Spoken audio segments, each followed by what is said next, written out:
Hi everybody. Lots of things taking place here at Beth Tefillah. This Shabbos I have a sermon about Poland and the Holocaust, which I think you'll find of interest. Wednesday night we have a major Purim party, all sorts of celebrations and Megillah readings, and Thursday we have a Purim Suda. Guess how many people are coming to our Purim Suda? Over 500. It's interesting, at Purim we put on a costume. I saw a child last year, maybe 4 or 5 years old, dressed as Batman. I said, "Jake, how you doing?" He says, "I'm not Jake, I'm Batman." Clothing defines us, and that's what this week's Torah portion of Tetzaveh is all about. It tells us about all of the clothing that the priest and the high priest used to wear when they did the service in the temple. The priests would wear a tunic and belt and trousers and a mitre. The Kohen Gadol added to that the breastplate and the robes and bells and the tzitz, the band that he wore with God's name. Why the need for the clothing? Because clothing does make the man. We dress in a certain way, we act in a certain way, we behave differently. And that's why clothing has always played a role in religion. The truth of the matter is that for centuries, Jews did wear some of the clothing associated with the Kohen up until the 20th century, 21st century, where rabbis used to still wear robes. I remember when I came to Beth Tefillah 40 years ago, they had expected me to wear a robe. But I didn't want to do it, because then you never would have seen my ties. But look what clothing does mean within a religious context. There's lots of discussion about what should or should not be worn in a synagogue.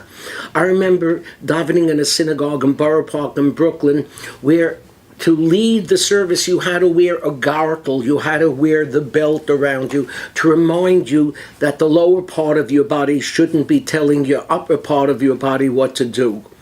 Can you imagine how much better off our country would be if our president wore a gartel? Discussion comes up in the synagogue of what is proper dress. The truth of the matter is I'm very liberal in thinking regarding this. There are millions of people who don't come to shul, so those who come, I don't want to be picky about what people wear. There was a time when everybody would wear a jacket, but then as we traveled back and forth to Israel, we saw in Israel they don't, so the jacket really isn't necessary. I would say to this day, coming to shul in shorts most probably is not appropriate. For women, I personally believe that there's nothing wrong in women wearing slacks to a synagogue service. After all, if chief justices and candidates for president can wear slacks, then there's nothing inappropriate with this. And the reality is, a case can be made that slacks are more modest looking than some of the dresses that come into the synagogue.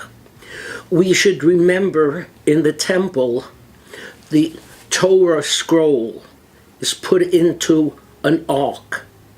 It's in an ark, it's covered with its own mantle, its own covering, and then we close the door and then we close the curtain, because something that's very holy we don't put on display. I think people should consider that when they come to synagogue. Something that's very holy shouldn't be put on to display.